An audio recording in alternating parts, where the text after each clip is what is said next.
So now it's my pleasure to introduce you to Sue Brookhart, who literally wrote the book on feedback. How to Give Effective Feedback to Your Students was published by ASCD, along with 18 other books and over 70 articles on assessment.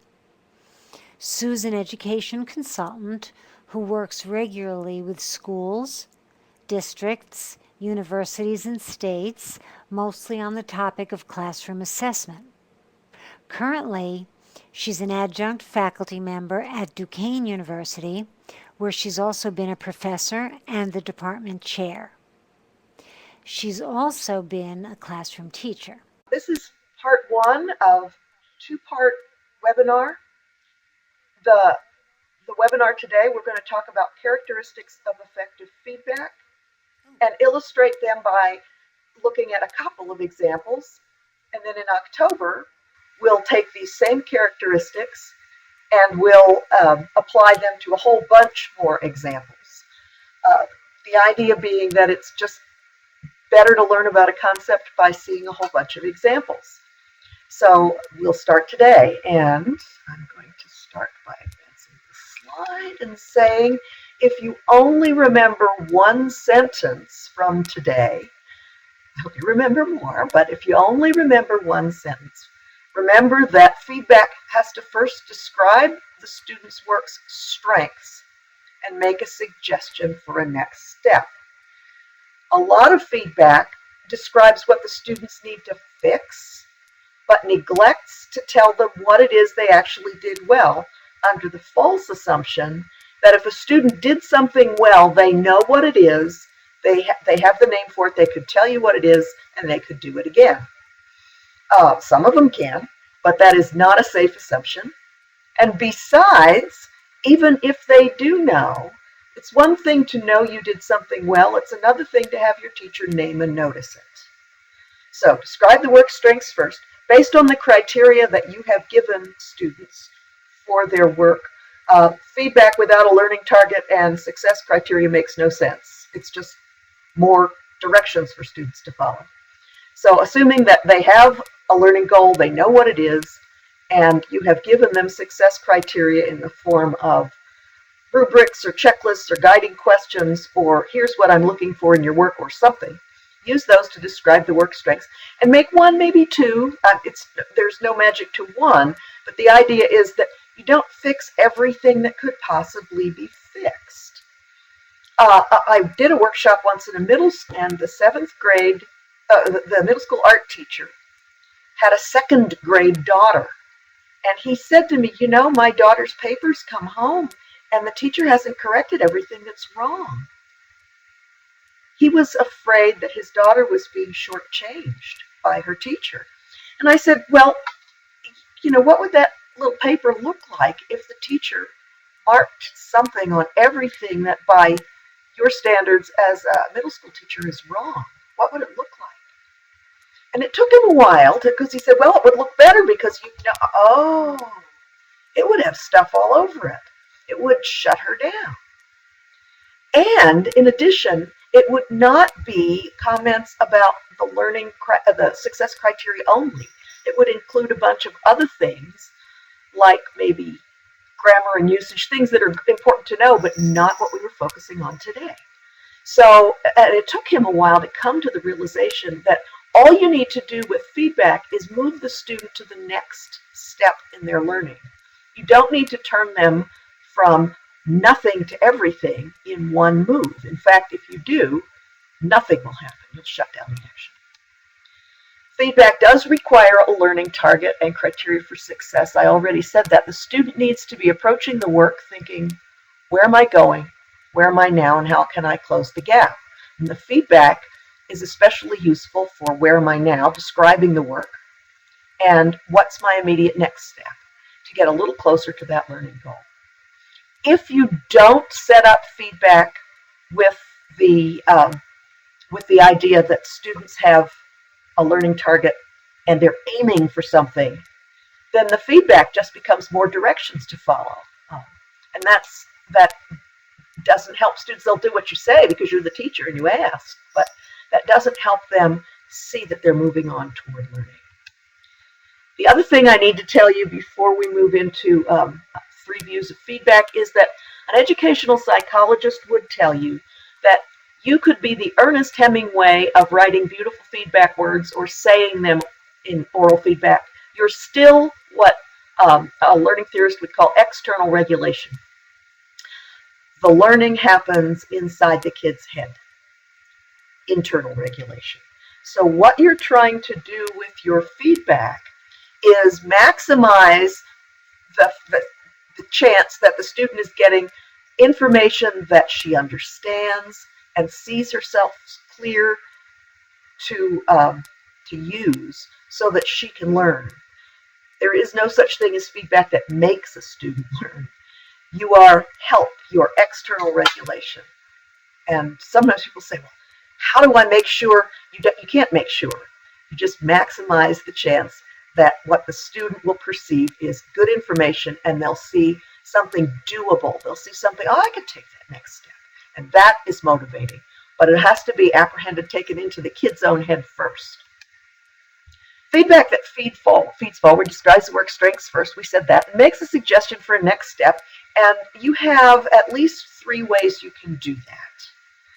For students who are just in need of a little prompting, you can remind the students of the learning target, reminder feedback.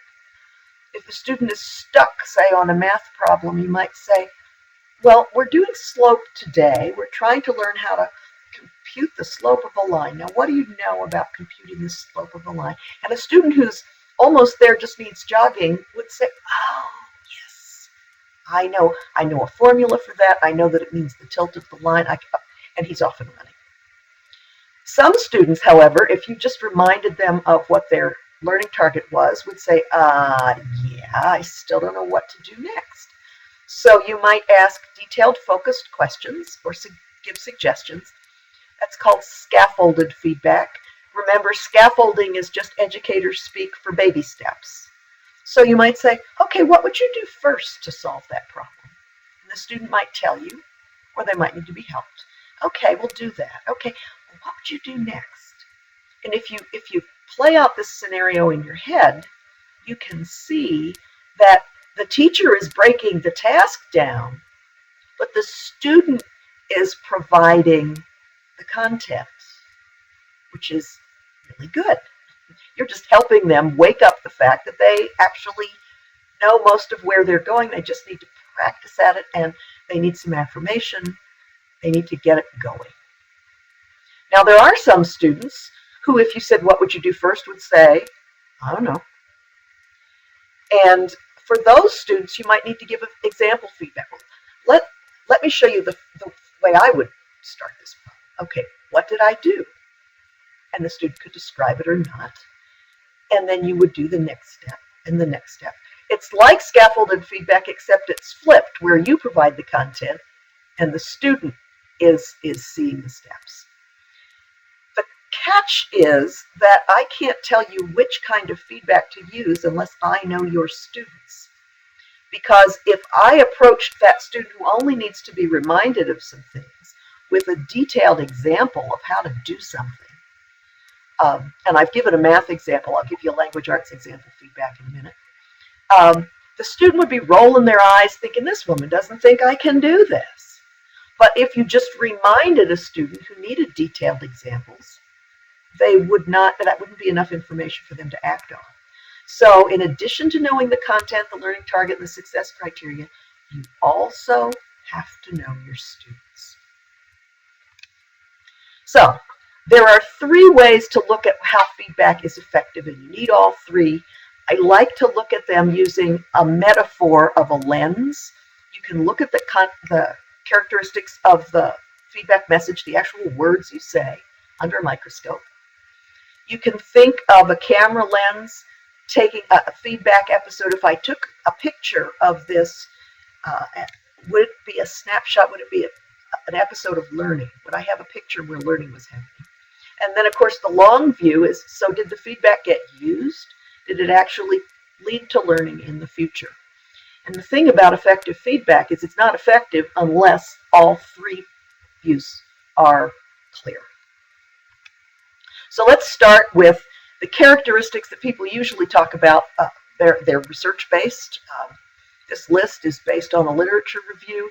If this were face-to-face professional development, and I said, okay, what kind of feedback do you like to receive? You'd probably come up with most of them anyway. One key is that the feedback needs, and we'll go through them. I actually have a slide for all of these, because that's a lot of words on one slide. So just know that there is a list there, and I'm going to go through them one at a time, starting now. Descriptive feedback describes, and the opposite of that is evaluate.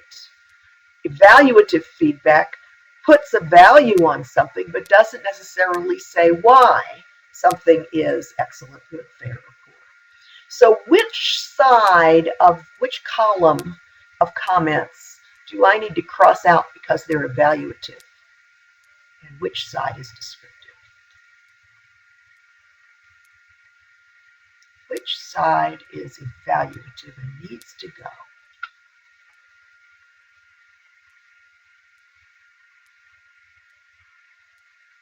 Yeah, thank you, Amber. That is evaluative stuff. Descriptive stuff talks about what's in the work. That's where the student will get their content that they'll actually use to improve. Now, timely, I've got two different illustrations of timely here. Immediate feedback, a little stopwatch there, is what people think about. They think about, like, right this second feedback. And that is actually the kind of feedback you want to use for memorizing rote things. There's a reason that the answers are on the back of math flashcards. There's a reason that when you're trying to learn a spelling list, once you spell it right, you need to know right away if you've spelled it. But for more complex work, which I've tried to illustrate on the right, instead of jumping in every 30 seconds, give the student time to actually think. You need to come in with feedback when the student has done some processing and it's time for them to get some of that external regulation. So certainly during the learning process, not at the end of it, but not so immediately that the student can't do some of the processing themselves.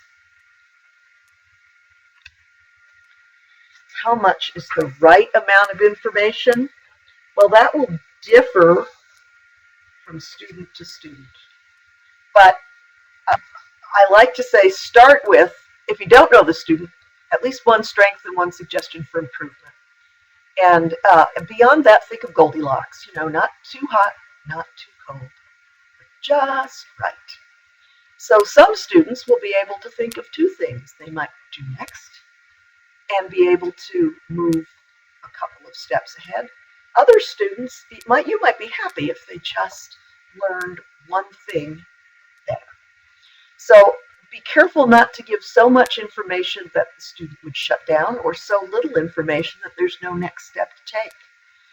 The so little information often happens with successful students, where you think telling them, oh, great job, is going to do it. Remember, even a diamond can be polished. Students need to know that even if their work is done and they have they've completed everything you asked them to do, and you are happy with where they are, they need to know, so where is this going?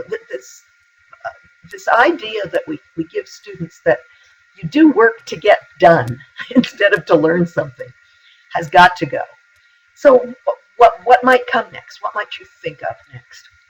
Even if even if there's nothing they have to do, there's certainly something they can think of next.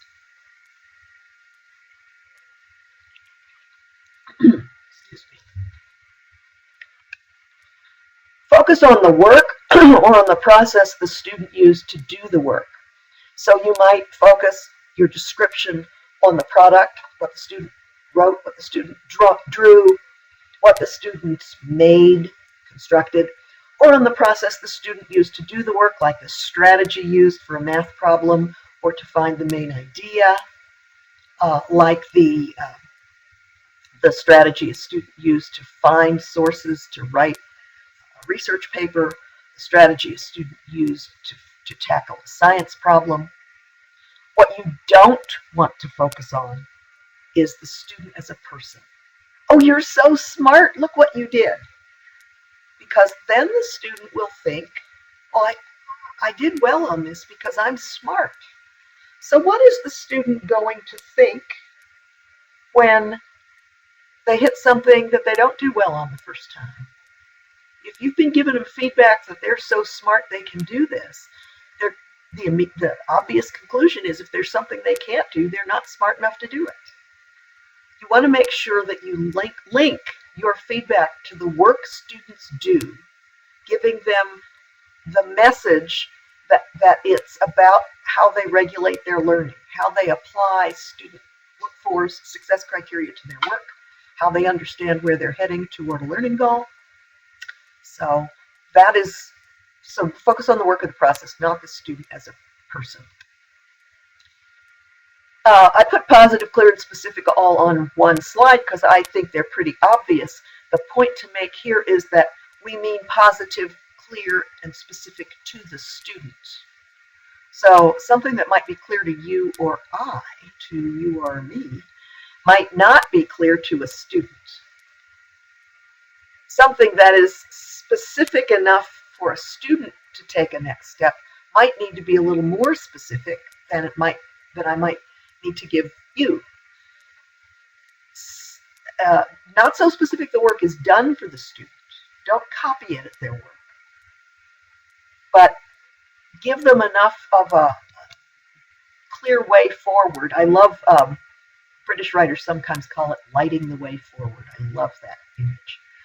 That they can actually see what to do next without doing it for them. Clear to the student. Okay, these pictures don't match, I realize, but since I do allow people to get copies of PowerPoints, I have to use clip art. I can't use copyrighted images, and they don't match, and I'm sorry about that. But one of these is supposed to be a bossy teacher, and the other one is supposed to be a teacher who would say things like, well, now, as a writer, what were you trying to do when you wrote that story? I don't even think I have to ask you which one needs to be crossed out there. If your feedback comes across as bossing, or so directive, or do this because I said so, that you fall into that students aren't doing work to learn, they're doing work to comply with your directions, it will not be effective. You need to help students, if they're truly to be aiming for a learning target and trying to go there as little self-directed learners who are captains of their own ship of learning, and I know I'm mixing metaphors like crazy, but you get the idea. They're not doing this learning because you told them to. It's you told them to do some things that would be helpful to the learning that we're all trying to do together. To an adult, that might sound like playing with words, but I'm here to tell you, to a kid, they can tell the difference. Okay, so I tried to add all these things up in an example, and I wrote the red stuff because I wanted to write a bad example and a good example of feedback. I wanted to write a bad example and a good example of feedback that does and does not have those characteristics we just went over. So let me tell you what this assignment was. It was supposed to be a persuasive piece of writing, so the students will learn to write persuasively. The prompt was that somebody stole a book from your school library, and that you were supposed to write a letter to the librarian saying why this book why you wanted her to buy this book again and put it back in the library, and persuade her that it was a good enough book that she should do that. So I have a poll question about this, but I'm going to let you look at it first for a minute because you actually need to know what you think of this. First, in your mind, is this the bad example or the good example? When you think you know that, okay, I'm hoping that everybody's seen it. I'm going to ask you a poll question. What is the biggest error in this feedback? And it looks like you have the choice of two answers. doesn't tell the student what he did well, and corrects the student's errors for him. If you would choose your option.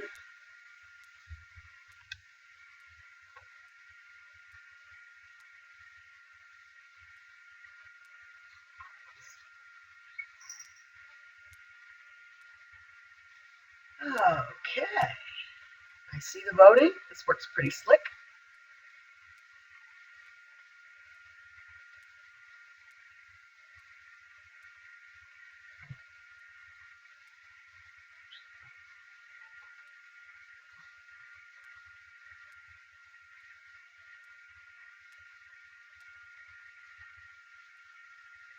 All right, we are getting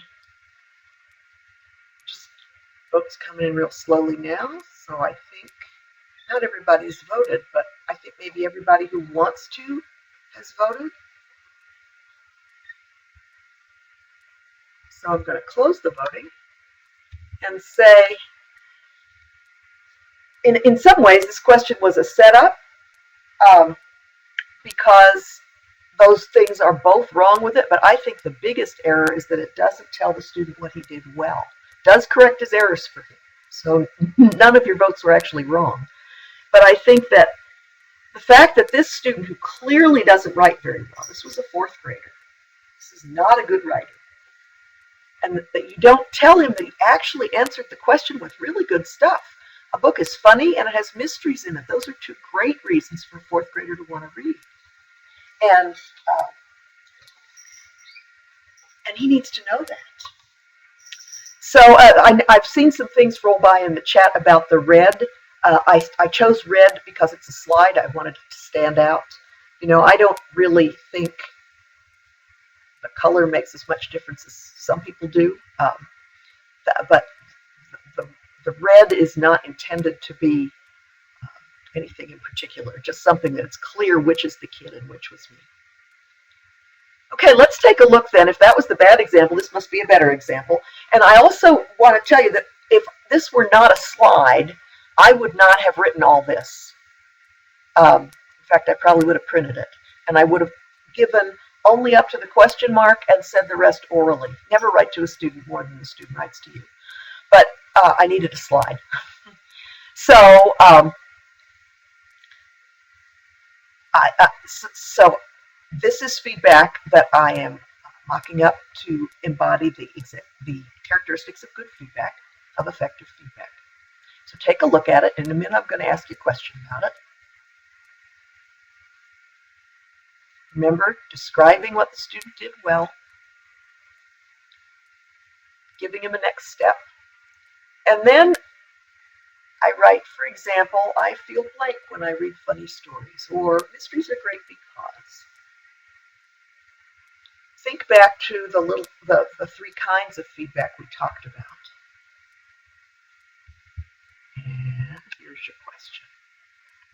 What kind of feedback did I give?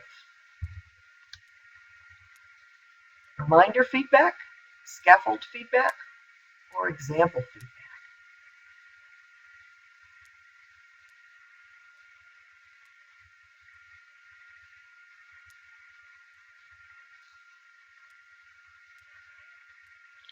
Aha, see the votes coming in? All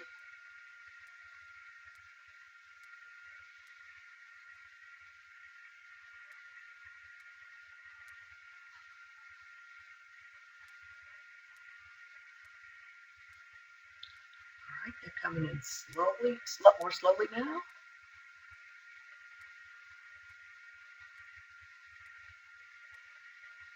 And it looks like almost everybody who wants to vote has voted. All right. So let's go back to the slide. Remember, I told you I was going to give you a language arts example of example feedback. Here is a student who has been asked, who's been told that there are two good reasons. That's that he answered the question and that his answer was a good one. He just needs to write it better, and the teacher suggests two next steps forward. One, just add the name of the book he wants the librarian to buy, and then explain why the reasons are important. But the teacher thinks if this student could have done that, he probably would have, or at least given it a stab at it. So she gives example feedback. Now, sometimes teachers ask me, you mean the student could actually take my sentence, I feel, and then fill in the blank? And I said, sure. Wouldn't it be better if the student who doesn't know how to give a reason that the fact that it's a funny book is a good reason to buy the book, had a way to start to express that? It would be a much better paragraph if he did that. Or he might look at those examples and say, oh, I see where she's going, and make his own sentence. It's not cheating, though, to have a student take an example and run with it and fill in something that he wants to write. And then, by doing that, learn how to do it. So that's an example of example feedback in the first example I gave you was math. You are not, now, you notice I didn't correct the spelling and the punctuation. This is a fourth grader who thought that was a paragraph. You're not going to fix this kid in one feedback. But you could get a much better second draft if he just did the name of the book and expanded by a sentence a reason. Didn't do the parts of the letter? Nope. Didn't do all that stuff needs to happen. But I only want the student to be, the suggestions to be what I think the student will actually be able to do. And I'm thinking if he does those two things, which in my mind are more important to the learning goal of writing persuasively than letter format, even though we did ask him to use letter format. Remember, it's the learning target and the success criteria that you go by. So the next draft, I might suggest some more, but I'd be really happy if this kid just did those two things. And feedback like that is how you get him to do it. And remember, just in case you have forgotten or tuned out when I said I would not write all that. Some of that would be oral. Don't write to a kid more than he writes to you. And clearly this kid doesn't read cursive. I just wrote it to make it clear which was mine and which was his. Okay.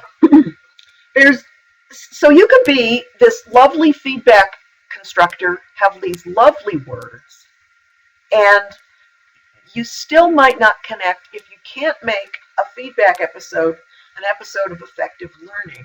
And that means the teacher needs to learn something too. The student should learn what their work is like now, a description of what their work is like now, and what they should do next. The teacher should learn something about the student's thinking. If you give feedback and you don't learn anything, you are missing out. And it is not an effective episode. I'm going to illustrate this with a video clip. The video clip has two about 1 minute episodes. And what I want you to do is think of course, you'll be watching the video, not looking at this slide, but think of it as having to come up with what the teacher learned and what the student learned in both the 9th grade and the 5th grade example. In both cases, we're going over, it's a student conference. Written feedback has been given on a student writing, and the student and teacher are going over that, so it's basically a comparable example. One is a good example and the other one is not a good example. And the reason they're not a good example is because it may not be an episode of learning for somebody. So let's watch. The key is to find a balance between socializing and taking care of your school business. Fantastic. First, what did you think when you recorded the piece on the audio cassette? What did you think about it? I was kind of confident in it, but I know I messed up a couple times, but... One of the first things that I noticed in your passage is that it's very difficult to understand exactly what you're talking about as your topic. So is this the topic sentence at the beginning of your paragraph? Because I'm not sure that the rest of the paragraph supports this idea. Yeah, I realize now that that's probably not the topic sentence. I don't think I have one. Okay. Now, I understand that you've kind of given us the topic by just giving us the title. One of the things I think will really help you improve your writing is if you make it really clear for your reader that we're going to start here with this topic sentence, and from there we'll develop a paragraph around it. All right, Stephen, this is a writing that you did earlier, and we're going to look at this rubric that I used when I was looking at your paper and evaluating how you did. And we're going to look at where you scored in a couple of the areas that we've already talked about today. And then we're going to see how you did, and then maybe what are some ideas we could come up with so that maybe you could move up a level on this rubric. Now, the first one that we talked about today is the ideas section. I scored you as a 2, and this says ideas are sometimes off topic and don't always match the prompt or the seed idea that you chose to write on. I scored you at a 2, and this section says that the ideas are sometimes off topic and don't match the prompt or the seed idea.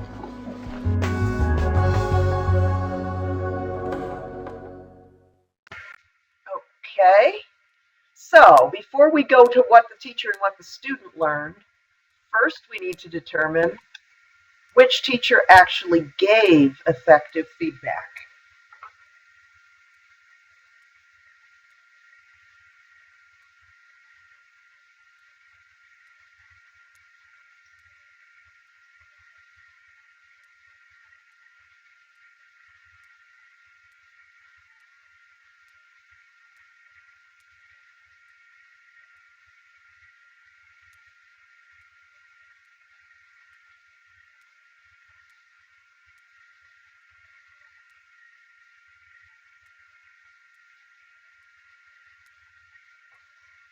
Okay, it's looking like everybody who wants to vote has voted. And it looks like 87% of you thought it was the 9th grade teacher. I would agree. Now, the elementary teacher, I don't know how clear it was on your little tiny pictures, but the rubrics she was using were the 6+1 trait rubrics. There was nothing wrong with those rubrics. They're great. But the way she was using them was not. So, what do you think the student learned in the high school feedback? If I could actually talk to you, many of you would probably say he learned he didn't have a topic sentence. The teacher set him up for that. If you notice that the written feedback had already been given. Now, the 9th grade student could have just read what the teacher wrote, but he didn't. He put it in his own words. And then when he said, I don't think I have a topic sentence, to me that was a powerful piece of evidence that he had taken that in. Because 9th grade boys don't usually talk like that. And he knew he didn't have a topic sentence. What do you think the teacher learned from that? He didn't learn that the kid couldn't write a topic sentence because he already learned that from reading the writing. But from that episode of feedback, he learned that the student was aware he didn't have a topic sentence.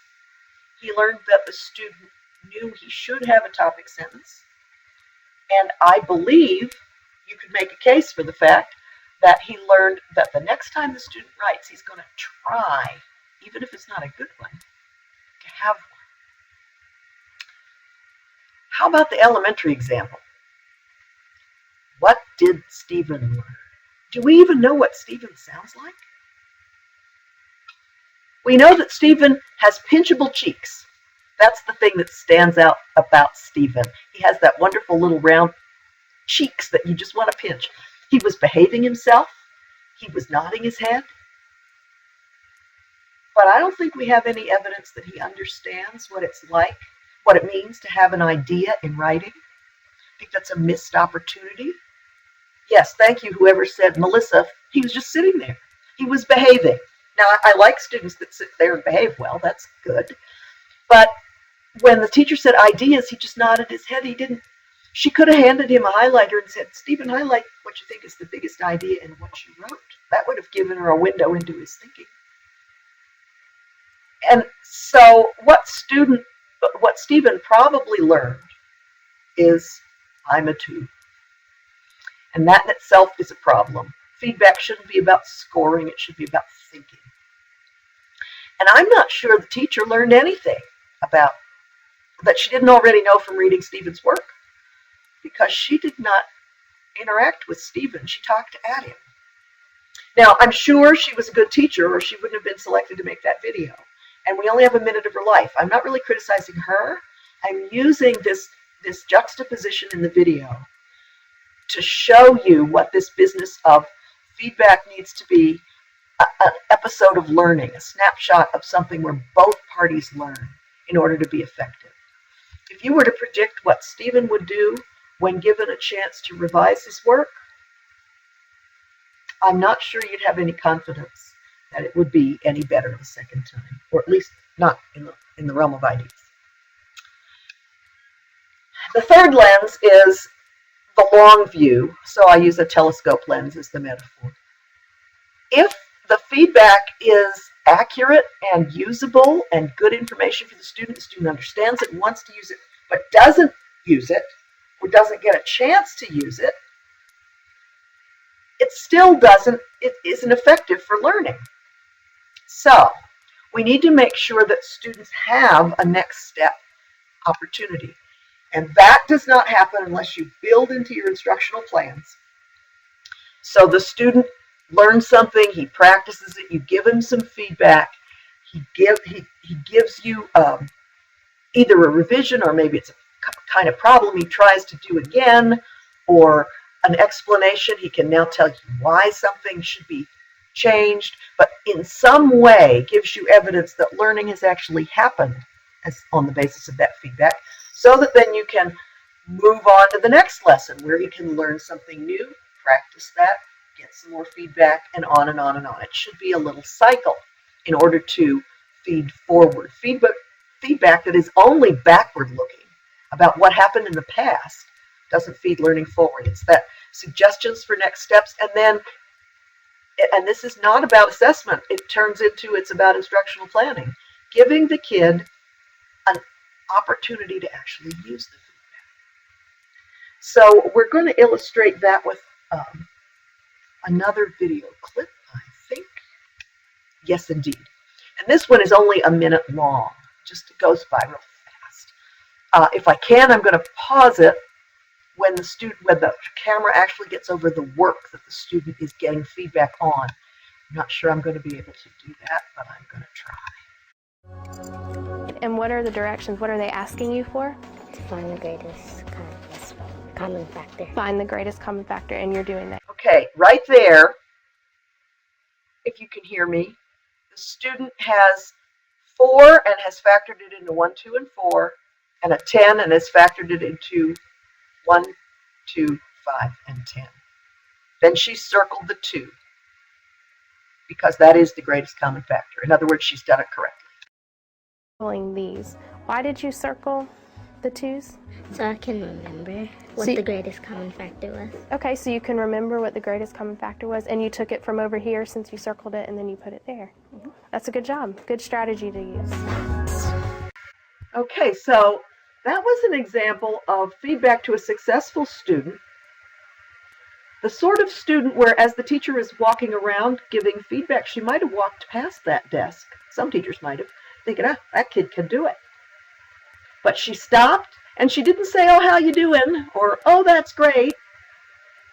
She asked the student what she was doing to see if the student could explain it for her. She affirmed the strategy. So our question, remember, because now we're talking about this idea that feedback should talk about what goes next. So my poll question is, how is this student going? She was on problem 1, remember. What is her going forward?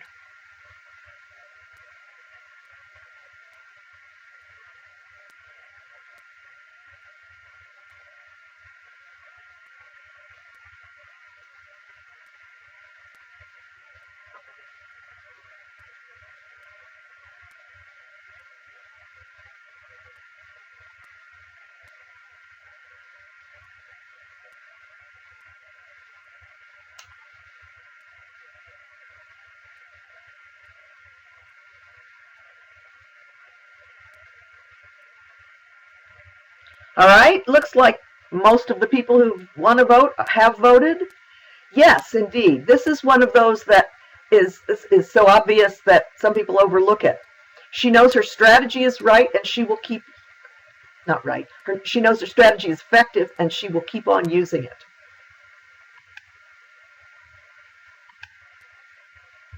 I think we often miss opportunities to do simple things.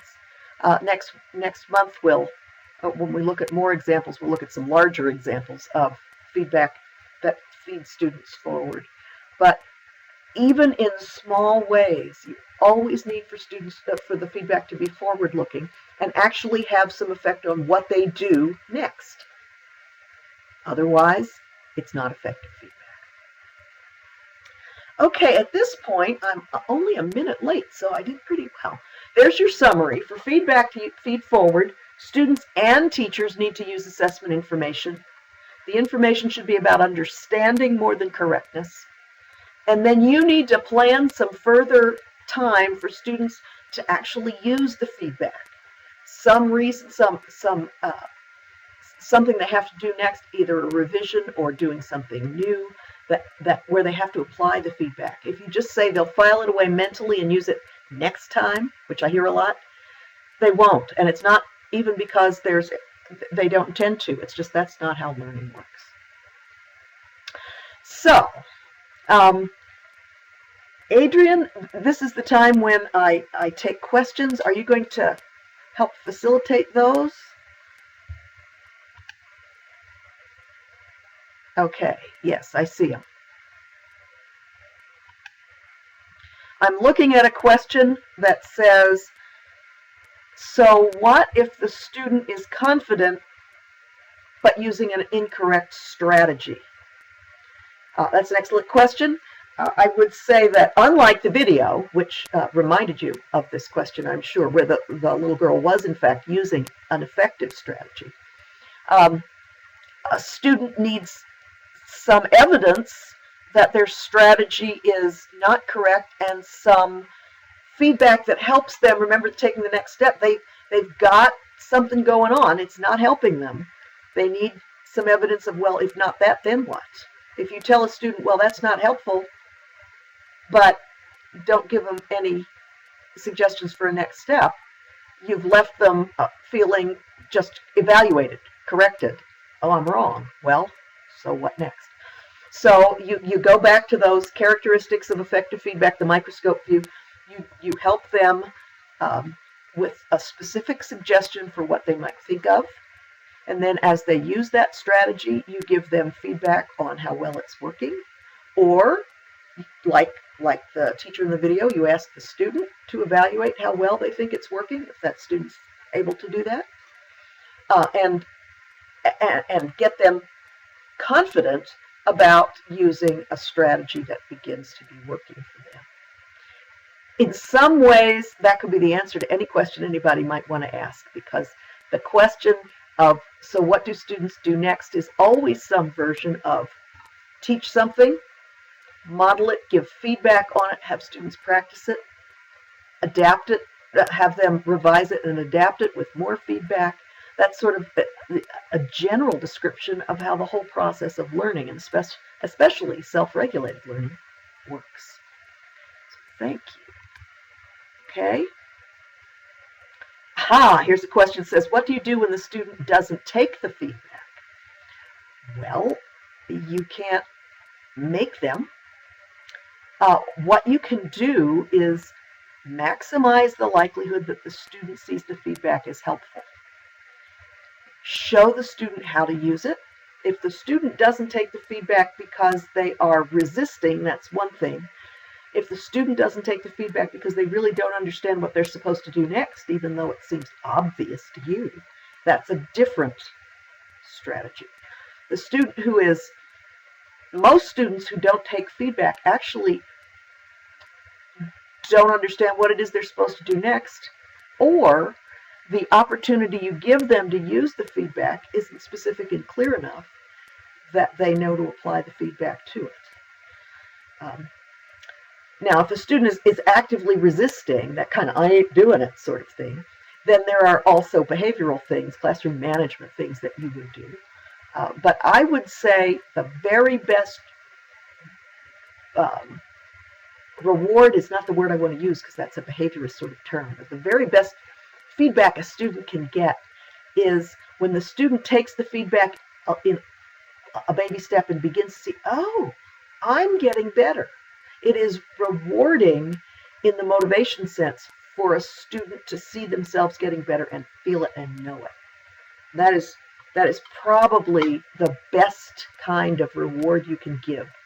That because it puts the student in charge of it. And so if you give feedback in smaller doses and point out that that what they used actually made the work better and help them see that, that's usually where you go next. Answered.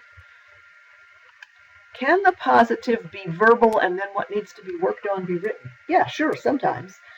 In fact, you saw in that effective feedback episode, that high school teacher said, fantastic.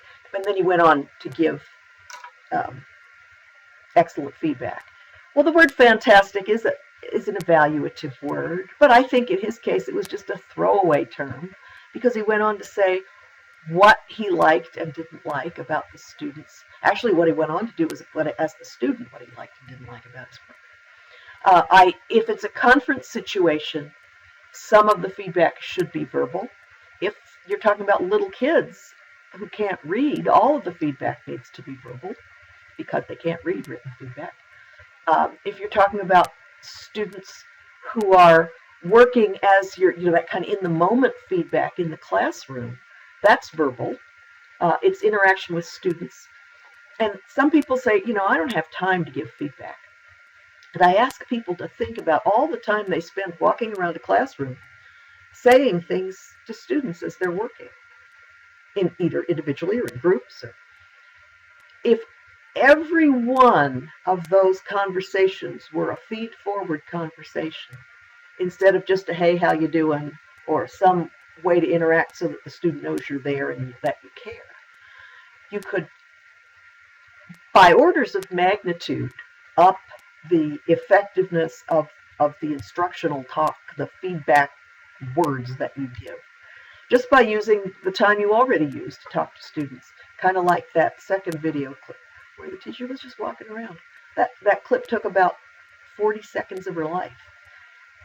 So yes, feedback can be verbal, and it can be the positive or what needs to be worked on. I would say that would vary from context to context, but it certainly can be mixed, verbal and written.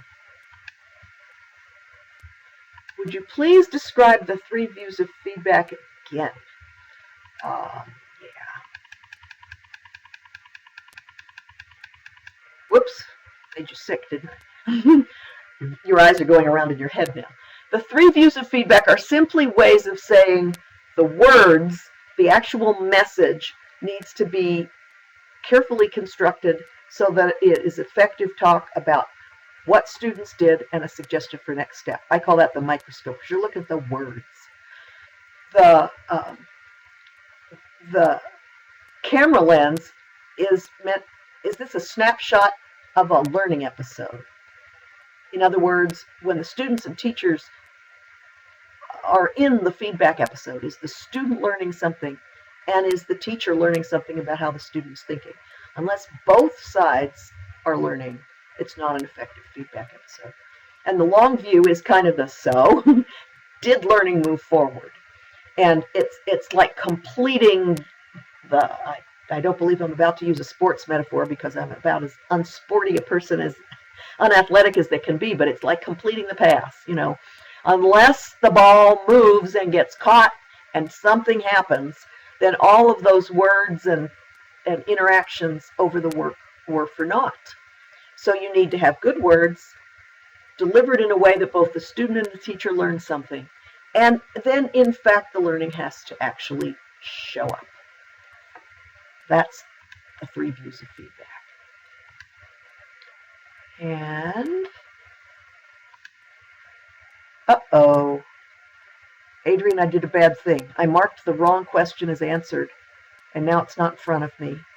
And I have discussed the 3 views of feedback again. Oh dear. So if there's a way for you to provide me with that question, I'd appreciate it.